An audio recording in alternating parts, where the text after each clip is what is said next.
ओम शांति। आज 15 अक्टूबर 2024 के बाबा के अनमोल मधुर महावाक्य सुनेंगे। आज की मुरली में बाबा कहे, बच्चे तुम पद्मा पदम भाग्यवान बनते हो, तुम्हारे जैसे भाग्यशाली कोई नहीं। उसमें भी कौन पद्मा पदम भाग्यशाली बनते हैं? बाबा कहे, जो बच्चे बाप की हर एक बात को अच्छी तरह समझते हुए धारण करते हैं, वो पद्मा पदम भाग्यशाली बन जाते हैं। साथ ही साथ बाबा कहे, जो स्वदर्शन चक्रधारी बनते हैं, वो पद्मा पदम भाग्यशाली बन जाते हैं। तो इसलिए जज करना है कि रावण की मत के आधार पर दुनिया के लोग क्या कहते हैं और बाप हमें क्या समझाते हैं। जब ऐसे अच्छी तरह से परख सकते हैं, जज कर सकते हैं सत्य क्या है, तो बाबा कहे फिर तुम पद्मा पदम भाग्यशाली बनने का पुरुषार्थ करने लग पड़ते हो। इसलिए हमेशा अपने आप को देखना है, हम कहां तक पद्मा पदम भाग्यशाली बने हैं। तो सुनते हैं आज के बाबा के अनमोल मधुर महावाक्य। ओम शांति। मीठे बच्चे, तुम सबकी आपस में एक मत है। तुम अपने को आत्मा समझ एक बाप को याद करते हो तो सब भूत भाग जाते हैं। आज की मुरली से प्रश्न है, पद्मा पदम भाग्यशाली बनने का मुख्य आधार क्या है? उत्तर, जो बाबा सुनाते हैं उस एक एक बात को धारण करने वाले ही पद्मा पदम भाग्यशाली बनते हैं। जज करो बाबा क्या कहते हैं और रावण संप्रदाय वाले क्या कहते हैं। बाप जो नॉलेज देते हैं उसे बुद्धि में रखना है। स्वदर्शन चक्रधारी बनना ही पद्मा पदम भाग्यशाली बनना है। इस नॉलेज से ही तुम गुणवान बन जाते हो। ओम शांति। रूहानी बाप अंग्रेजी में कहा जाता है स्पिरिचुअल फादर। रूहानी बाप को अंग्रेजी में कहा जाता है स्पिरिचुअल फादर। सतयुग में जब तुम चलेंगे तो वहां अंग्रेजी आदि दूसरी कोई भाषा तो होगी नहीं। तुम जानते हो सतयुग में हमारा राज्य होता है, उसमें हमारी जो भाषा होगी वही चलेगी। फिर बाद में वह भाषा बदलती जाती है, अनेक भाषाएं हो जाती हैं। अभी तो अनेक अनेक भाषाएं हैं। जैसा जैसा राजा वैसी वैसी उनकी भाषा चलती है। अब यह तो सब बच्चे जानते हैं। सब सेंटर्स पर भी जो बच्चे हैं उनकी है एक मत, अपने को आत्मा समझना और एक बाप को याद करना। इस एक मत पर सारे सेंटर्स के बच्चे भी हैं कि अपने को आत्मा समझना है और एक बाप को याद करना है। क्यों? ताकि भूत सब भाग जाए। बाप है पतित पावन। 5 भूतों की तो सब में प्रवेशता है।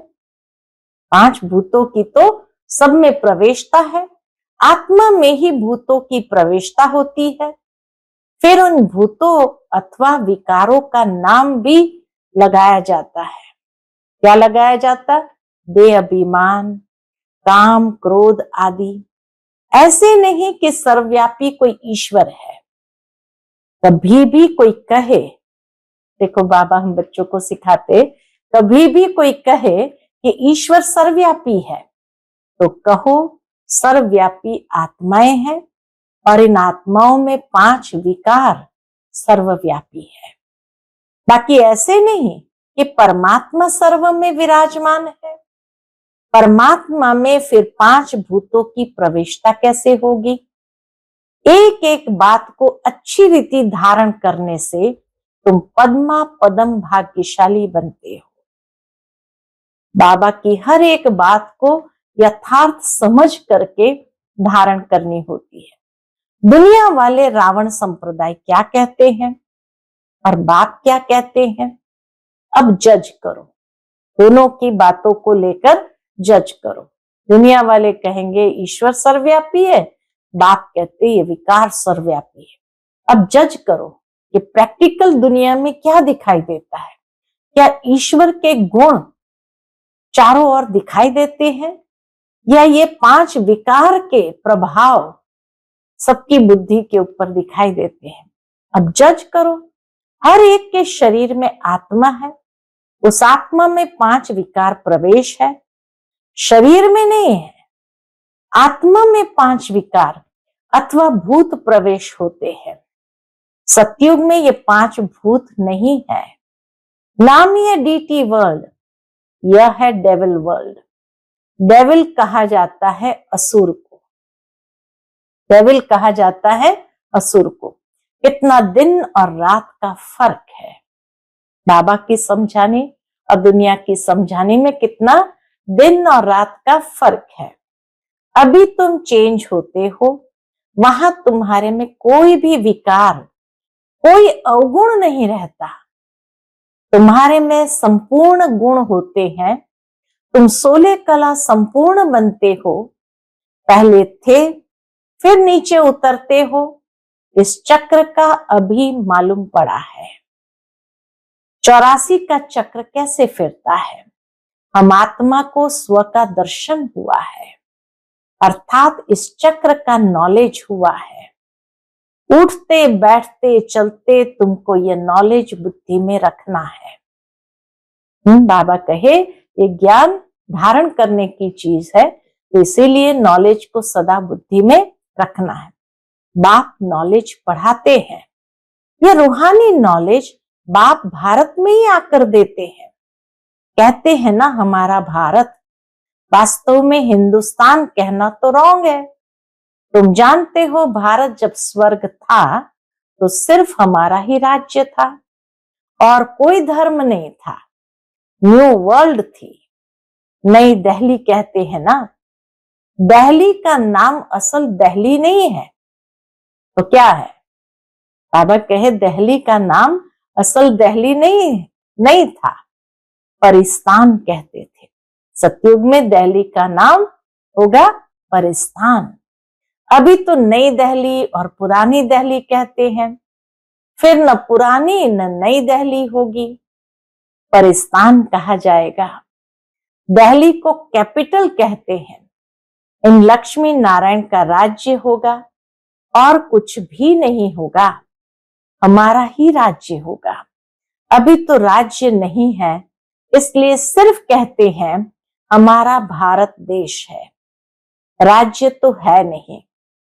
तुम बच्चों की बुद्धि में सारा ज्ञान चक्र लगाता है। बरोबर पहले पहले इस विश्व में देवी देवताओं का राज्य था और कोई राज्य नहीं था। जमुना का किनारा था, उसको परिस्तान कहा जाता था। देवताओं की कैपिटल दिल्ली ही रही है तो सभी को कशिश होती है। देवताओं की कैपिटल भी दिल्ली ही रही है, उस समय परिस्तान कहा जाता है, इसीलिए सबको दिल्ली आकर्षित करती है। सबसे बड़ी भी है, एकदम सेंटर है, बीच में है। मीठे मीठे बच्चे जानते हैं पाप तो जरूर हुए हैं। ये 5 विकारों के कारण पाप तो जरूर हुए हैं, पाप आत्मा बन गए हैं। सतयुग में होते हैं पुण्य आत्माएं, बाप ही आकर पावन बनाते हैं, जिसकी तुम शिव जयंती भी मनाते हैं। बाबा कहे बाबा आकर पावन बनाते हैं, इसलिए तुम शिव जयंती भी मनाते हो। अब जयंती अक्षर तो सबसे लगता है, इसलिए इनको फिर शिवरात्रि कहते हैं। रात्रि के समय में बाबा आते हैं, इसलिए शिव जयंती से ज्यादा शिवरात्रि कहते हैं, क्योंकि जयंती तो कईयों की होती है। रात्रि का अर्थ तो तुम्हारे सिवाय कोई समझ न सके। अच्छे अच्छे विद्वान आदि कोई भी नहीं जानते कि शिवरात्रि क्या है, तो मनावे क्या। बाप ने समझाया है रात्रि का अर्थ क्या है। यह जो 5000 वर्ष का चक्र है उसमें सुख और दुख का खेल है। सुख को कहा जाता है दिन, दुख को कहा जाता है रात। तो दिन और रात के बीच में आता है संगम। आधा कल्प है सोजरा, आधा कल्प है अंधियारा। भक्ति में तो बहुत टिक टिक चलती है। यहां है सेकंड की बात, बिल्कुल इजी है। सहज योग। तुमको पहले जाना है मुक्ति धाम, फिर तुम जीवन मुक्ति और जीवन बंध में कितना समय रहे हो यह तो तुम बच्चों को याद है, फिर भी घड़ी घड़ी भूल जाते हैं।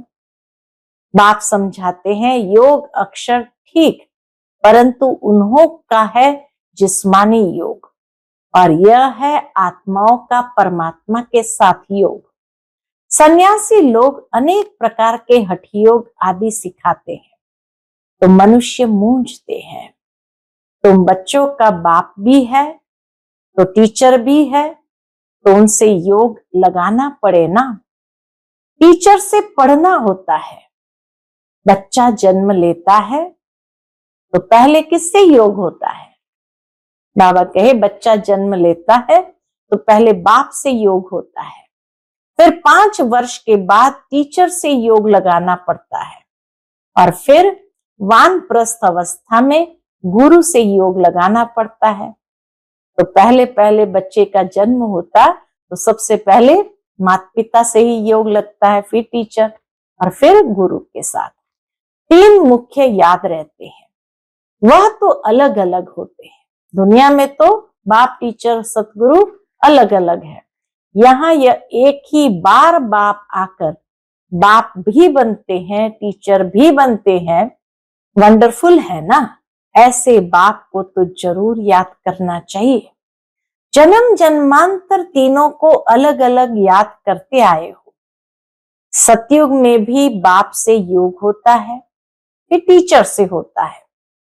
पढ़ने तो जाते हैं ना, बाकी गुरु की वहां दरकार नहीं रहती, क्योंकि सब सदगति में है। ये सब बातें याद करने में क्या तकलीफ है? बिल्कुल सहज है। इनको कहा जाता सहज योग, परंतु यह है अनकॉमन। ये सहज योग है परंतु अनकॉमन है, इतना कॉमन भी नहीं है। बाप कहते मैं ये टेम्पररी लोन लेता हूं, सो भी कितना थोड़ा समय लेता हूं। 60 वर्ष में वानप्रस्थ अवस्था होती है। कहते हैं 60 लगी लाट, 60 तो लगी लाट, अर्थात जैसे ही इंसान 60 साल का होता है तो लाठी लेकर चलना शुरू करता है। तो कहते हैं 60 लगी लाट। इस समय सबको लाठी लगी हुई है। सब वानप्रस्थ निर्वाण धाम में जाएंगे। वह है स्वीट होम, स्वीटेस्ट होम। उनके लिए ही कितनी अथाह भक्ति की है। अभी चक्र फिर कर आए हो। मनुष्य को यह कुछ भी पता नहीं है, ऐसे ही गपोड़ा लगा दिया है कि लाखों वर्ष का चक्र है। लाखों वर्ष की बात हो तो फिर रेस्ट मिल ना सके, रेस्ट मिलना ही मुश्किल हो जाए। तुमको रेस्ट मिलती है, उसको कहा जाता है साइलेंस होम, इनकॉर्पोरियल वर्ल्ड। यह है स्थूल स्वीट होम, वह है मूल स्वीट होम। आत्मा बिल्कुल छोटा रॉकेट है, इनसे तीखा भागने वाला कोई होता नहीं। यह तो सबसे तीखा है, आत्मा सबसे तीखा भागती है। 1 सेकंड में शरीर छूटा और यह भागा। दूसरा शरीर तो तैयार रहता है, ड्रामा अनुसार पूरे टाइम पर उनको जाना ही है। ड्रामा कितना एक्यूरेट है, इनमें कोई इनएक्यूरेसी है नहीं। इतना परफेक्ट और एक्यूरेट है ड्रामा, जो बाबा कहे कोई भी प्रकार की इनएक्यूरेसी है ही नहीं। ये तुम जानते हो। बाप भी ड्रामा अनुसार बिल्कुल एक्यूरेट टाइम पर आते हैं। एक सेकंड का भी फर्क नहीं पड़ सकता। मालूम कैसे पड़ता है? इनमें बाप भगवान है। जब नॉलेज देते हैं, नॉलेज ही पहचान है, तो जब नॉलेज देते हैं, बच्चों को बैठ समझाते हैं, शिवरात्रि भी मनाते हैं ना, मैं शिव कब कैसे आता हूं वह तुमको तो पता नहीं है। शिवरात्रि कृष्ण रात्रि मनाते हैं, राम की नहीं मनाते हैं, क्योंकि फर्क पड़ गया ना।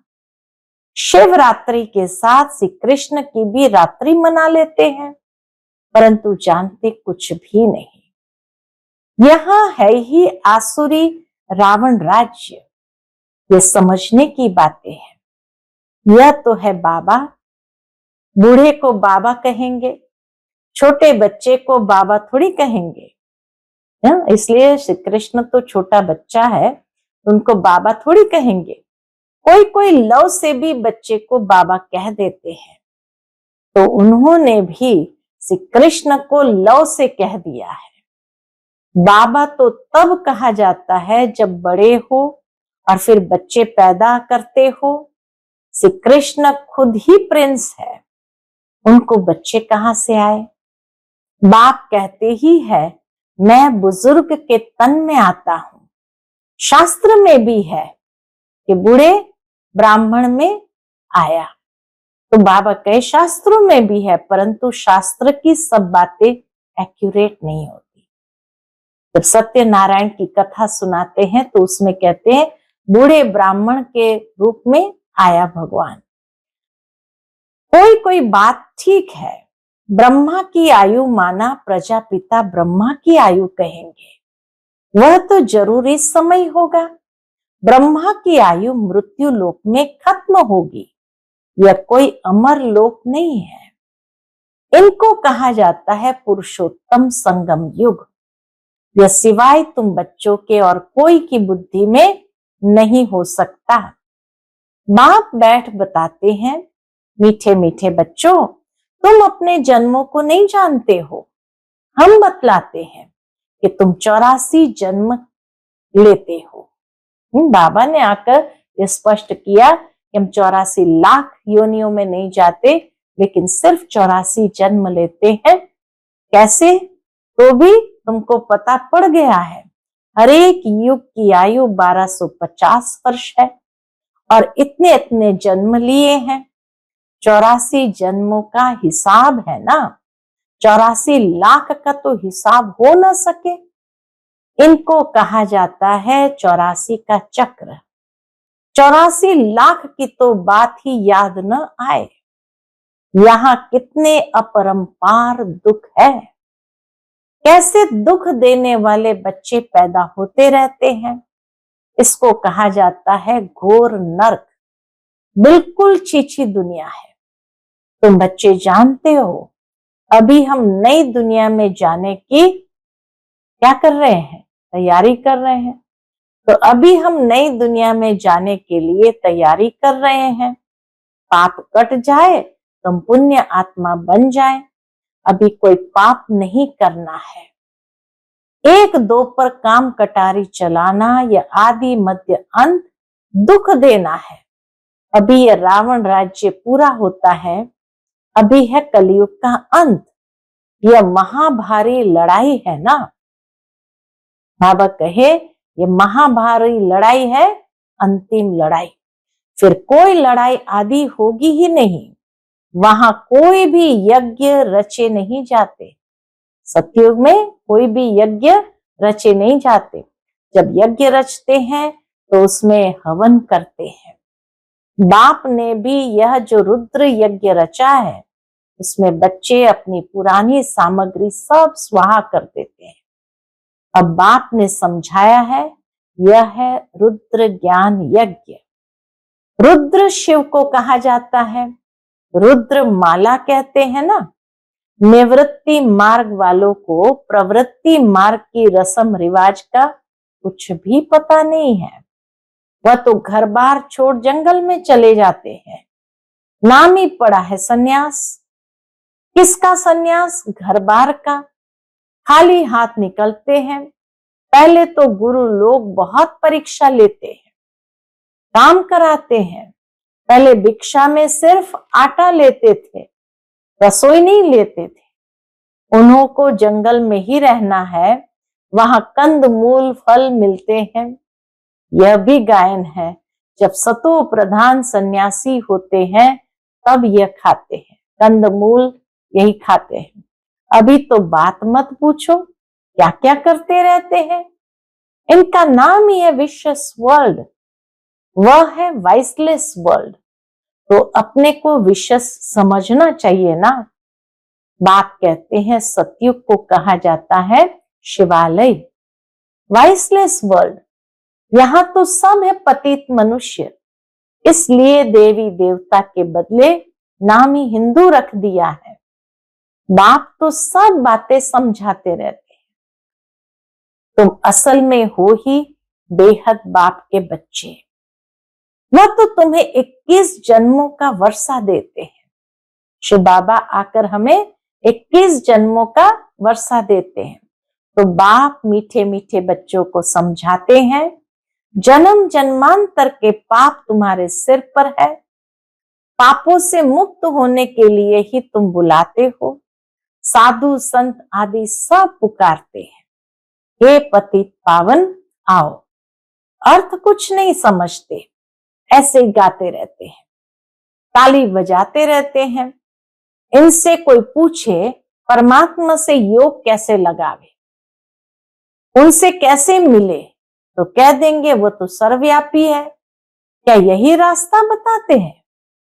पूछते बाबा क्या यही रास्ता बताते हैं? कह देते वेद शास्त्र पढ़ने से भगवान मिलेगा।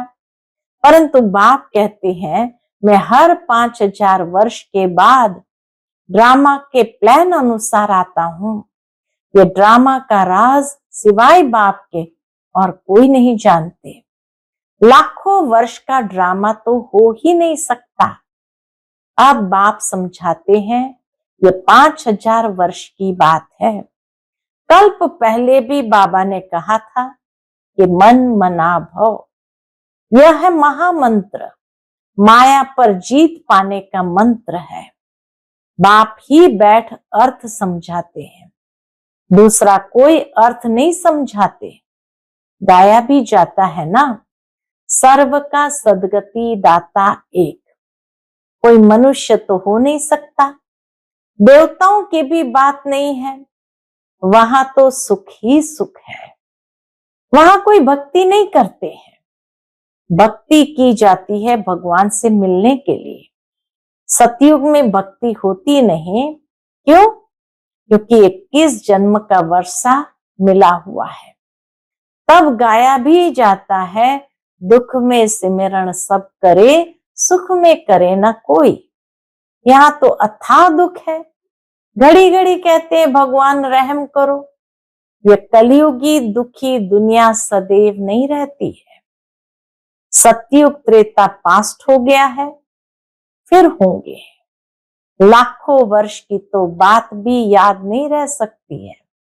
अब बाप तो सारी नॉलेज देते हैं, अपना परिचय भी देते हैं और रचना के आदि मध्य अंत का राज भी समझाते हैं। 5000 वर्ष की बात है, तुम बच्चों को ध्यान में आ गया है। अब सारी बात ध्यान में आ गई है। अभी तो पराये राज्य में हो, तुमको अपना राज्य था। यहां तो लड़ाई से अपना राज्य लेते हैं, हथियारों से मारामारी से अपना राज्य लेते हैं। तुम बच्चे तो योग बल से अपना राज्य स्थापन कर रहे हो। हम किसी से छीनते नहीं, न लड़ाई करके लेते हैं, लेकिन योग बल से अपना राज्य स्थापन करते हैं। तुम्हें सतो प्रधान दुनिया चाहिए। पुरानी दुनिया खत्म हो नई बनती है, इसको कहा जाता है कलयुग, पुरानी दुनिया। सतयुग है नई दुनिया, यह भी किसको पता नहीं है। सन्यासी कह देते ये आपकी कल्पना है, यहां ही सतयुग है, यहां ही कलयुग है। अब बाप बैठ समझाते हैं, एक भी ऐसा नहीं है जो बाप को जानते हो। अगर कोई जानता होता तो परिचय देता। सतयुग त्रेता क्या चीज है, किसको समझ में थोड़ी आता है। तो बच्चों को बाप अच्छी रीति समझाते रहते हैं। बाप ही सब कुछ जानते हैं, जाने जाननहार अर्थात नॉलेजफुल। मनुष्य सृष्टि का बीज रूप है, ज्ञान का सागर, सुख का सागर है, उनसे ही हमको वर्षा मिलना है। बाप नॉलेज में आप समान बनाते हैं। हाँ, बाबा हम बच्चों को इतनी अच्छी नॉलेज देकर आप समान बनाते हैं। अच्छा, मीठे मीठे सिकिलदे बच्चों प्रति माता पिता बाप दादा का याद प्यार और गुड मॉर्निंग। रूहानी बाप की रूहानी बच्चों को नमस्ते। हम सभी रूहानी बच्चों की रूहानी माता पिता बाप दादा को याद प्यार, गुड मॉर्निंग और नमस्ते। नमस्ते, शुक्रिया बाबा, शुक्रिया। आज की मुरली से धारणा के लिए मुख्य सार है। पहली पॉइंट, यह पापों से मुक्त होने का समय है, इसलिए अभी कोई पाप नहीं करना है। पुरानी सब सामग्री इस रुद्र यज्ञ में स्वाहा करनी है। दूसरी पॉइंट, अभी वानप्रस्थ अवस्था है, इसलिए बाप टीचर के साथ साथ सतगुरु को भी याद करना है। स्वीट होम में जाने के लिए आत्मा को सतो प्रधान पावन बनाना है। आज का बाप दादा का मधुर वरदान हम बच्चों के प्रति है, अपनी सूक्ष्म कमजोरियों को चिंतन करके परिवर्तन करने वाले स्वचिंतक भव। अपनी सूक्ष्म कमजोरियों को चिंतन करके परिवर्तन करने वाले स्वचिंतक भव।